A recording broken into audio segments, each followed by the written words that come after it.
Question ఏంటంటే గురుగారు, భారతదేశంలో అతి పురాతనమైన మతం హిందూదే అయినప్పుడు దీని మధ్యలో క్రిస్టియానిటీ ఎక్కడి నుంచి వచ్చింది, ముస్లిం కమ్యూనిటీ ఎక్కడి నుంచి వచ్చింది అంటే మీరేం చెప్తారు? చాలా సింపుల్. ఇందులో పెద్ద విషయమే ఉందండి. కొంచెం కటుగా ఉంటుంది, బాగుండదు అంటే వాడాలి. చాగంటి గారు కూడా దీన్ని సరదాగా వాడతారు. రైల్లో పోన్లే అని పెద్ద మనిషి కదా అని కూర్చొని వేస్తారు అంటే నెమ్మదిగా అల్లా వాడిని తోసేసి వీడే పడుకుంటాడు. ఒక వీడియో కూడా వచ్చింది. ఒక అమ్మాయిని ఎవరో వాడు కూర్చోమంటే తర్వాత కొంచెం పడుకుని తర్వాత వాడి మీద కాళ్ళు వేసి వాడు కింద దోసేసి ఇలా అంటే ఉదాహరణ అలా చరిత్రలో అలా వీళ్ళు అడుక్కోవడానికి వచ్చారు సార్. వ్యాపారం అనో ఇంకోటనో. ఎందుకని ఎవరైతే మన దేశం మీద దండెత్తారో, మన దేశాన్ని పరిపాలించి పీడించారో, శకులు అనండి, హూనులు అనండి, మొఘళ్ళు అనండి, బ్రిటిష్ వాళ్ళు అనండి, డచ్ వాళ్ళు, పిచ్చి వాళ్ళు, ఎవరైతే వీళ్ళంతా ఎక్కడెక్కడి నుంచో వచ్చారు. దేనికి వచ్చారు? మనకి సంపద ఉంది కాబట్టి. మనం ఎంత రిచ్ అండి, ఎక్కడో వేల సంవత్సరాలు వెళ్ళక్కర్లేదు. మీరు హంపి వెళ్ళారా? అది పెద్ద మార్కెట్. ఏమమ్మేవారు? ఎప్పుడూ వేల సంవత్సరాలు కాదు కదా. ముత్యాలు రాసులు పోసి, రతనాలు రాసులు పోసి అమ్మిన నేల ఇది. హైదరాబాద్ లో కూడా ఫేమస్ అంటారు. అవును కదా. అయితే అక్కడ బోల్డ్ శిల్పకళ ఉంది. నాశనం చేసిన తర్వాత కూడా ఇంకా ఉంది. హంపిలో 6 నెలలు తగలబెట్టాడంట. హంపి 6 నెలలు తగలబడిందంట. చరిత్రకారులు రాసింది. ఇప్పటికీ మనం వెళ్తే చూడొచ్చు. ఎందుకు ఇవన్నీ కోల్పోయి మనం అయ్యో పాపం ఉండడం వల్ల, అంతమించి ఏం లేదు. ఎందుకు అయ్యో పాపం వచ్చింది మనకి కొన్ని ఎక్కిచ్చారు సార్ శాస్త్రాల ద్వారా. మాతృదేవో భవ మంచిదే, పితృదేవో భవ మంచిదే, ఆచార్య దేవో భవ మంచిదే. ఆ లాస్ట్ దెబ్బ కొట్టింది సార్ మనకి. ఏంటి?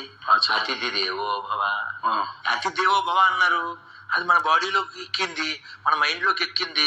వాడు అయ్యో కష్టం అండి, మాకు తినడానికి లేదండి, మాది ఎడారండి, అక్కడ వాటర్ లేదండి, వీళ్ళ దగ్గర మ్యాటర్ లేదండి, పోన్లే ఇక్కడ 100 ఎకరాలు మీరు అక్కడ గృహములు నిర్మించుకోండి, మీరు అక్కడ వ్యాపారం చేసుకోండి అని మన రాజులు ఉదాత్తతతో ఇస్తే వాడు ఇంకా ఎక్కేసి తొక్కేసి.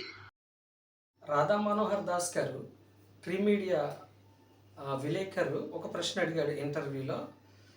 మరి భారతదేశంలోకి క్రైస్తవ్యం ఎలా వచ్చిందన్నప్పుడు ఆయన చాలా జ్ఞాని కదా. మరి ఆయన చాలా జ్ఞానమైనోడు, మంచి ప్రశ్న, కరెక్ట్గా సమాధానం చెప్తాడని నేను ఆశించాను. కానీ చాలా అవగాహన లేనటువంటి సమాధానం చెప్పినప్పుడు నాకు చాలా ఆశ్చర్యం వేసింది. నేను ఫోన్ చేస్తున్నాను 3 రోజుల నుంచి ఆయనతో మాట్లాడాలని, ఈ విషయం గురించి ఫోన్ చేస్తున్నాను. నాకు ఎలాంటి సమాధానం చెప్పట్లేదు, ఫోన్ లిఫ్ట్ చేయట్లేదు. సరే, మరి ఆయనకి చేరవేసేలాగా మనం ఈ వీడియో మాట్లాడదాం. విషయం ఏంటంటే, ఆయన భారతదేశంలోకి క్రైస్తవ్యం ఎప్పుడు వచ్చింది అన్నప్పుడు డచ్ వారు, బ్రిటిష్ వారు ఈ దేశానికి రావడం జరిగింది. అది 16వ శతాబ్దంలో డచ్ వారు ఈ దేశానికి రావడం జరిగింది. ఆ తర్వాత మిగతా వారు రావడం జరిగింది. సో ఆ విధంగా మరి క్రైస్తవ్యము భారతదేశంలోకి ప్రవేశించిందని చెప్తున్నాడు. నిజానికి భారతదేశంలోకి క్రైస్తవ్యము ఎప్పుడు వచ్చింది అనేది పూర్వపరాలు కూడా పరిశీలించాలి. అన్ని గ్రంథాల గురించి అవగాహన కలిగినప్పుడే మనం మాట్లాడే ధైర్యం మనకు వస్తుంది. అంతేగాని మనకి తెలిసిన విషయం పరిజ్ఞానం ఎంతవరకు ఉందంటే అది మనం మాట్లాడేయడం అది కరెక్ట్ కాదు. కానీ బైబిల్ నుంచి కూడా కొన్ని విషయాలు తెలుసుకుందాం. అసలు మరి క్రైస్తవ్యము భారతదేశంలోకి ఎప్పుడు వచ్చిందంటే, మొట్టమొదటిగా ఖల్దీయ సామ్రాజ్యము, ఖల్దీయులు పరిపాలించినటువంటి సామ్రాజ్యము, అది నెబుకద్నెజరు, బబులోన్ సామ్రాజ్యం మొట్టమొదటి సామ్రాజ్యము. చారిత్రక పరంగా చూస్తుంటే ఒక చరిత్ర కలిగినటువంటి సామ్రాజ్యాల గురించి మనం మాట్లాడితే 4 సామ్రాజ్యాలు ఉన్నాయి. ఆ మొట్టమొదటి బబులోన్ సామ్రాజ్యము, రెండవది మాదియా పారసీక సామ్రాజ్యము, 4వది గ్రీక్ సామ్రాజ్యము, 5వది రోమన్ సామ్రాజ్యము. ఆ తర్వాత బ్రిటిషర్స్ ప్రపంచాన్ని పరిపాలించినట్టుగా కూడా చూస్తున్నాం. ఈ మొట్టమొదటి పరిపాలించినటువంటి నెబుకద్నెజరు, ఆయన ఎప్పటి కాలం చెందినటువంటి నెబుకద్నెజర్ 605 BCE నుంచి 62 BC వరకు 40 సంవత్సరాలు ఆ యొక్క బబులోన్ సామ్రాజ్యాన్ని పరిపాలించినట్లుగా చూస్తున్నాం. ఆయన కాలంలోనే వేలాడే ఉద్యానవనం, హ్యాంగింగ్ గార్డెన్ అంటే 7 వింతల్లో ఒక వింత, ప్రపంచంలో అందరికీ తెలుసు, చదువుకున్న వాళ్ళందరికీ కూడా. సో ఆయనే నిర్మించినట్టుగా మనకి చరిత్ర చెప్తుంది. ఆ తర్వాత అవి భూకంపం రావడం వల్ల అంతరించిపోయింది. అయితే ఆయన కాలంలో మరి తండ్రి అయిన దేవుడు యూదులను నెబుకద్నెజర్కి అప్పగించేస్తాడు పనిష్మెంట్ ద్వారా. యెరూషలేం దేశం నుంచి బబులోన్ సామ్రాజ్యానికి ఆ యూతులు యవనస్తులందరికీ కొనుక్కోబడతారనమాట. కొనుక్కోబడినప్పుడు అక్కడ పెరుగుతారు. ఆ తర్వాత పెద్ద అయిన తర్వాత ఆ రాజ్యంలో మంచి మంచి పొజిషన్లో ఉంటూ మనం చూస్తూ ఉంటాం. ఒక దినాన్ని ఈ యొక్క యూదుల మీద కక్షతో ఏం చేస్తారంటే మరి నెబుకద్నెజర్ని విశ్వసించట్లేదు, ఆ విగ్రహానికి దండం పెట్టట్లేదు, మన విగ్రహాలకు దండం పెట్టట్లేదు కాబట్టి మరి వాళ్ళని ఏదో రకంగా పని చేయాలని కొంతమంది కుట్ర పని రాజుగారికి ఒక కంప్లైంట్ ఇచ్చినప్పుడు ఆయన ఒక తాకీదు రాయడం జరుగుతుంది. ఎవరైతే మరి ఆ విగ్రహానికి దండం పెట్టరో వారిని మరి పని చేయాలని చేసినప్పుడు మరి ఆ విధంగా షడ్రక్, మేషక్, అబేద్నెగో అనే వారికి పని చేయడం జరుగుతుంది. ఆ పనిష్మెంట్ ఏంటంటే మరి అగ్నిగుండంలో కాల్చివేయబడ్డం. ఆ విధంగానే అగ్నిగుండంలో వారు ముగ్గురు వేసినప్పుడు మరి దేవుడు, తండ్రి దేవుని, వీరు నమ్మినటువంటి దేవుడు వారిని కాల్చి కాపాడతాడు. అసలు ఏ విధమైనటువంటి మచ్చ లేకుండా ఒక వెంట్రు కూడా కాలినట్టుగా, కానీ ఆ తర్వాత మరి వాసన కూడా రాదు. అలాంటి సందర్భంలో స్వయంగా రాజు చూస్తూ ఉంటాడు, ఏంటి వీళ్ళు ముగ్గురు కాకుండా 4వ వ్యక్తి తిరుగుతున్నాడు కాబట్టి ఖచ్చితంగా వీళ్ళు అని ఏం జరుగుతుందని ఆశ్చర్యపోయి వెంటనే వాళ్ళని బయటకు రమ్మని పిలిచినప్పుడు ఈ విధంగా వారు నమ్మినటువంటి దేవుడు అనగా ఇప్పుడు యెహోవా దేవుడి గురించి గొప్పగా ఆయన ఈ విధంగా ప్రకటిస్తాడు ప్రపంచానికి. ఏ విధంగా అంటే మొట్టమొదటిగా దేవుని సువార్త ప్రకటించింది ఎవరంటే నెబుకద్నెజరు. అప్పటికి ప్రపంచాన్ని పరిపాలిస్తున్నాడు. భారతదేశం కూడా ఉంది, చూడండి త్వరలో మీకు అర్థమవుతుంది. చూడండి దానియేలు గ్రంథము 3వ అధ్యాయము 28, 29, 30 వచనాలు మనం చూస్తే చాలా క్లియర్గా ఉంటుంది. నెబుకద్నెజరు షద్రకు, మేషక్కు, అబేద్నెగోయను వీరు దేవుడు పూజార్హుడు అని చెప్తాడు. చూసారా, ఏంటంటే స్వయంగా చూశాడండి. చూసిన తర్వాత దేవుణ్ణి ఎలా ప్రకటిస్తున్నాడో, ఆయన యొక్క గొప్పతనాన్ని ప్రపంచానికి చాటి చెప్తున్నాడు. పూజార్హుడు, ఆయన తన దూతనంపి తను ఆశ్రయించిన దాసులను రక్షించెను. వారు తమ దేవునికి గాక మరి ఏ దేవునికి కూడా నమస్కరింపకయు, ఏ దేవుని సేవింపకయు ఉందుమని తమ దేహములను అప్పగించి రాజు యొక్క ఆజ్ఞను వ్యర్థపరిచారు. అంటే నమ్మకస్తులుగా ఉన్నారు దేవుని పట్ల, ఎలాంటి భయము లేకుండా ధైర్యం ఉన్నారు, అంత విశ్వాసం కలిగి ఉండాలని చెప్తున్నాడు. ఆ విశ్వాసమే ఇప్పుడు నెబుకద్నెజర్ని మార్చగలిగింది. కాగా నేను ఒక శాసనము నియమించుచున్నాను, ఏదనగా ఈ విధముగా రక్షించుటకు సమర్థుడు దేవుడు గాక మరి ఏ దేవుడు లేడు. అంటే ఇప్పటి వరకు మరి నెబుకద్నెజరు నమ్మినటువంటి దేవుడు కూడా మరి దేవుడు కాడు అని ఈయన తెలుసుకోవడం జరిగింది ఇప్పుడు పరిస్థితులు బట్టి. అందుకనే తాకీదు రాస్తాడు చక్కగా, నిజమైన దేవుడని. సమర్థుడకు దేవుడు కాక మరి ఏ దేవుడు లేడు. కాగా ఏ జనములలో కానీ రాష్ట్రములలో కానీ ఏ భాష మాట్లాడువారిలో కానీ షద్రకు, మేషక్, అబేద్నెగో అయిన వారి దేవుడు ఎవడు దూషించునో వాడు తుత్తునీయులుగా చేయబడునో వాని ఇల్లు ఎప్పుడునూ పెంట కుప్పగా ఉండున నేను. అంతటా నుండి రాజు షద్రకు, మేషక్, అబేద్నెగో అయిన వారు బబులోను సంస్థానములలో హెచ్చించెను. అంటే ఒకవేళ ఈ జీవం గల దేవుడు నమ్మకపోతే వారిని తుత్తునీయులుగా చేసేస్తానన్నాడు, వారి ఇల్లు పెంట కుప్పగా చేసేస్తానన్నాడు. ఎంత గొప్ప దేవుడు చూడండి, ఎంత గొప్ప దేవుడిని మరి నెబుకద్నెజర్ తెలుసుకున్నాడు. ఒక అన్యరాజు అండి, ఒక అన్యరాజు స్వయంగా కళ్ళతో చూశాడు జీవం గల దేవుని గొప్పతనాన్ని. ఆ తర్వాత 4వ అధ్యాయంలో అంటాడు, రాజుకు నెబుకద్నెజరు లోకమంతటా నివసించు సకల జనులకు, దేశస్థులకును, ఆయా భాషలు మాట్లాడే వారికి ఎలాగూ సెలవిచ్చుచున్నాడు. అంటే అప్పటికే ప్రపంచాన్ని పరిపాలిస్తున్నాడు కాబట్టి ఆయా భాషలు, ఆ యొక్క ప్రపంచంలో ఆయా దేశాల్లో నివసిస్తున్న ప్రజలందరికీ కూడా తాకీదు రాస్తూ హెచ్చరిస్తూ ఉన్నాడు అనమాట. దేవుని ప్రకటిస్తున్నాడు ఏమని, మీకు క్షేమాభివృద్ధి కలుగును గాక, మహోన్నతుడగు దేవుడు నా ఎడల చేసిన అద్భుతములను, సూచక క్రియలను మీకు తెలియజేయటకు నాకు మనసు కలిగెను. ఆయన సూచక క్రియలు ఎంత బ్రహ్మాండమైనవో, ఆయన అద్భుతములు ఎంత ఘనమైనవో, ఆయన రాజ్యము శాశ్వత రాజ్యము, ఆయన ఆధిపత్యము తరతరములు నిలుచుచున్నది అని చెప్తాడు. అంటే ఆయన రాజ్యము శాశ్వతము తరతరములు నిలుచుచున్నది. ఆ నెబుకద్నెజర్కి దేవుడు చేసిన గొప్ప కార్యముల గురించి ప్రపంచానికి ప్రకటిస్తున్నాడు. అంత గొప్ప దేవుడిని మరి చూసి నమ్మాడు ఆయన. ఎంత గొప్ప విషయం. మొట్టమొదటిగా మరి మనోహర్ దాస్ గారు చెప్పినట్టు బ్రిటిషర్స్, డచ్ వారు కానీ బ్రిటిషర్స్ వచ్చినప్పుడు భారతదేశానికి రాలేదండి క్రైస్తవ్యం. ఎప్పుడు వచ్చింది BCE 605 నుంచి 562 క్రీస్తుకు పూర్వమే భారతదేశం అంటే ప్రపంచాన్ని ఏలుతున్నటువంటి ఒక సామ్రాజ్యాల్లో మరి పరిపాలిస్తున్నప్పుడు ప్రపంచానికి తెలియపరిచాడు నెబుకద్నెజరు ఆ యొక్క తాకీదు ద్వారా. అంతేకాదు మరి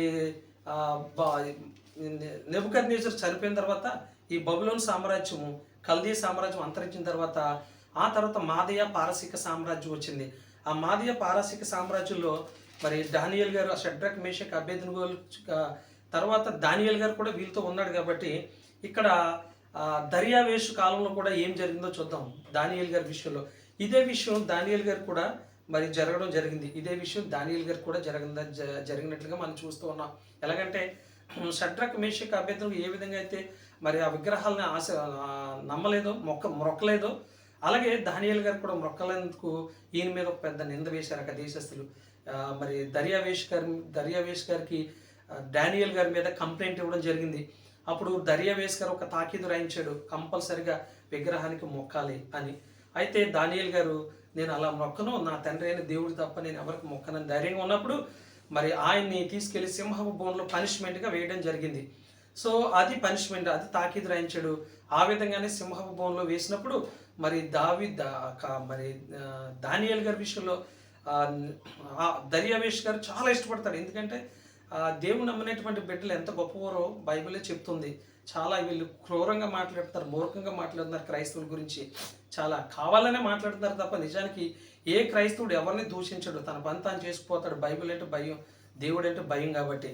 సో ఇదే విషయాన్ని దానియేలు గ్రంథం 6వ అధ్యాయము 25వ వచనం చూస్తే చాలా క్లియర్గా మరి దర్యావేషు దేవుని ప్రపంచానికి ప్రకటిస్తున్నాడు. ఈయన కూడా ఏమని, అప్పుడు రాజుకు దర్యావేషు లోకమంతటా నివసించు సకల జనులకు, రాష్ట్రములకును, సకల జనులు అంటే ప్రపంచంలో ఉన్న ప్రజలందరికీ, ఇది రెండో సామ్రాజ్యం అండి. ఇది నెబుకద్నెజర్ తర్వాత రెండో సామ్రాజ్యం. ఆ పరిపాలిస్తున్నటువంటి దర్యావేషు రాష్ట్రములకును, జనులకును, రాష్ట్రములకును, ఆయా భాషలు మాట్లాడే వారికి ఎలాగూ రాయించాను, మీకు క్షేమాభివృద్ధి కలుగునుగాక. నా సముఖమున నియమించినదేమనగా, నా రాజ్యములోని సకల ప్రభుత్వములు యందుండు నివాసులు దాని ఏలు యొక్క దేవునికి భయపడుచు ఆయన సముఖమును వణుకుచుండవలెను. అంటే జీవం గల దేవునికి, అంటే దానియేలు నమ్మినటువంటి దేవునికి వనకాలి. మీరు అందరూ చాలా భయపడాలి, ఎందుకంటే ఆయన జీవం గల దేవుడు అని ప్రకటిస్తున్నట్టు సువార్తని ఆ యొక్క తాకీదు ద్వారా చట్టం చేసి. సో ఆయన జీవం గల దేవుడు, ఆయన యుగ యుగములు ఉండువాడు. ఇదే విషయాన్ని నెబుకద్నెజర్ అన్నాడు, ఇదే విషయాన్ని దర్యావేషు అన్నాడు. ఎంత గొప్ప సువార్త ప్రకటించబడుతుందో ప్రపంచానికి. భారతదేశం కూడా ఉంది, కంగారు పట్టుకుని చూపిస్తా. సో ఆయన జీవం గల దేవుడు, ఆయన యుగ యుగములు ఉండువాడు, ఆయన రాజ్యము నాశనం కానేరదు, ఆయన ఆధిపత్యము తుదమట్టుకుంటును. అంటే ఈ ప్రపంచం, ఈ విశ్వము సమూలంగా నాశనం అయ్యే వరకు దేవుని యేసు ప్రభు యొక్క రాజ్యము నిలిచి ఉంటుంది అని చెప్తున్నాడు అనమాట. ఆయన విడిపించువాడును రక్షించువాడునై ఉండి పరమందును భూమి మీదను సూచక్రియలను ఆశ్చర్యకార్యములు చేయవాడు. పరమందు అంటే పరలోక రాజ్యంలో, భూమి మీద కూడా పెద్ద పెద్ద గొప్ప ఆశ్చర్యకార్యములు చేయవాడు. ఇదే విషయాలు బైబిల్ మేము బోధిస్తున్నామండి, అంతకు తప్పే ఉంది. ఆయన సింహముల నోట నుండి దానియేలును రక్షించను అని వ్రాయించాను. చూస్తారు తాకిది అంత అద్భుతంగా రాయించాడు. ఆయన మాత్రమే విశ్వసించాలి, ఆయన గొప్ప దేవుడు. పరలోకంలోను భూమి మీద కూడా సూచక్రియలు చేసి గొప్ప దేవుడు. ఈ దానియేలు దర్యావేషు ప్రభుత్వ కాలమందును, పారాశికుడగు కోరేషు ప్రభుత్వ కాలమందును వర్ధిల్లెను. చూసారు ఎంత గొప్ప విషయమో. ఈయన కూడా ప్రపంచానికి తాకీదు రాయించాడండి. ఇప్పుడు ఈ దర్యావేషు తర్వాత మరొక రాజు రావడం జరిగింది. ఆయన కూడా చూద్దాం. ఎస్తేరు గ్రంథంలో రాయబడింది చక్కగా. సరయస్ ది గ్రేట్ అనమాట. అంటే దర్యావేషు తర్వాత సరయస్ ది గ్రేట్, అహస్వరేషు. ఆయన పేరు ఏంటంటే అహస్వరేషు. దినములలో జరిగిన చర్యలు వివరము. హిందూ దేశము మొదలుకొని కూష దేశము వరకు 127 సంస్థానాలను అహస్వరేషు ఏలెను. అంటే కూషు అంటే ఇథియోపియా దేశం నుంచి భారతదేశం వరకు, ఫుట్ నోట్లో ఇండియా అని ఉంటుంది ఇంగ్లీష్లో, ఇండియా వరకు ఎవరు వెళ్ళారంటే రెండవ రాజు పారసీక మాదయ పారసీక రాజు ఏలడం జరిగింది. ఎన్నో సంస్థానాలు అంటే 127 సంస్థానాలు, అంటే భారతదేశం కూడా అందులో ఉంది. సో ఇంత గొప్ప సువార్తను దేవుని గురించి ప్రకటించింది సో దానియేలు ఈయన కాలం వరకు ఉన్నాడు. అప్పటి వరకు కూడా భారతదేశంలో సువార్త ప్రకటించబడింది. అంటే ఇది ఎవరి కాలము? దర్యావేష్ కాలం. ఇప్పుడంటే 550 బీసీ నుంచి 486 బీసీ వరకు. ఆ తర్వాత 487 నుంచి మరొక 34 సంవత్సరాలు ఈయన పరిపాలించడం జరిగిందండి. ఇదండి చరిత్ర. చూసారా? అంతేగాని బ్రిటిషర్స్ వచ్చి 16వ శతాబ్దంలో మనోహర్ దాస్ అన్నాడు, 16వ శతాబ్దంలో క్రైస్తవ్యం వచ్చిందన్నాడు. అసలు ఇంకో గొప్ప విషయం ఏంటి తెలుసా? క్రీస్తు మరి చనిపోయిన తర్వాత 12 మంది శిష్యులు ఆయా దేశాలకు చెదిరిపోయి సువార్తను ప్రకటించడానికి వెళ్ళినప్పుడు మొట్టమొదట 100వ సంవత్సరం లోపు మరి థామస్ గారు అనే శిష్యుడు భారతదేశానికి వచ్చాడండి. మొట్టమొదటి కేరళ తీరానికి వచ్చాడు. ఆ కేరళ తీరంలో ఒక గొప్ప అద్భుత కార్యాలు చేసినప్పుడు అనేక మంది బ్రాహ్మిన్స్ మారిపోయారు. 7 సంఘాలు స్థాపించాడు. ఆ తర్వాత తమిళనాడుకి వచ్చాడు. తమిళనాడులో హతసాక్షి అయ్యి మరి మరణించాడు. సమాధి కూడా అక్కడే ఉంది.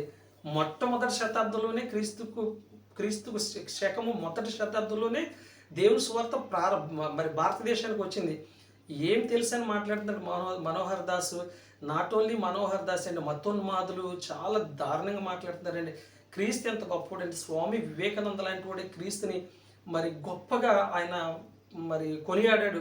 నేనే కనుక క్రీస్తు ఉన్న టైంలో బ్రతికుండి ఉంటే మరి నా హృదయంతో ఆయన పాదాలు కడిగేవాడినని చక్కగా ఆయన యొక్క గ్రంథంలో రాసుకోవడం జరిగిందండి. ఇంత విశేషమైనటువంటి సువార్తని చాలా అన్యాయంగా మాట్లాడుతున్నారు. దయచేసి మీరు మీ బోధలు మీరు ప్రకటించుకోండి, మీ మతాన్ని మీరు అభివృద్ధి చేసుకోండి. మరి మతం కాదు, మార్గం అని చెప్తున్నాం. ఈ మార్గం గురించి ప్రపంచమంతా మరి ఇప్పుడు ఉన్నటువంటి క్రైస్తవులు ప్రపంచంలో ఎంత శాతం ఎక్కువ ఉందో ఒకసారి గమనించుకోండి. దయచేసి ఈ సత్యాన్ని తెలుసుకొని మరి ఇక నుంచి అయినా మాట్లాడే ముందు, బైబిల్ గురించి మాట్లాడే ముందు, యేసు గురించి మాట్లాడే ముందు చాలా జాగ్రత్తగా మాట్లాడాలని మిమ్మల్ని ప్రేమపూర్వకంగా కోరుకుంటున్నాను. God bless you all.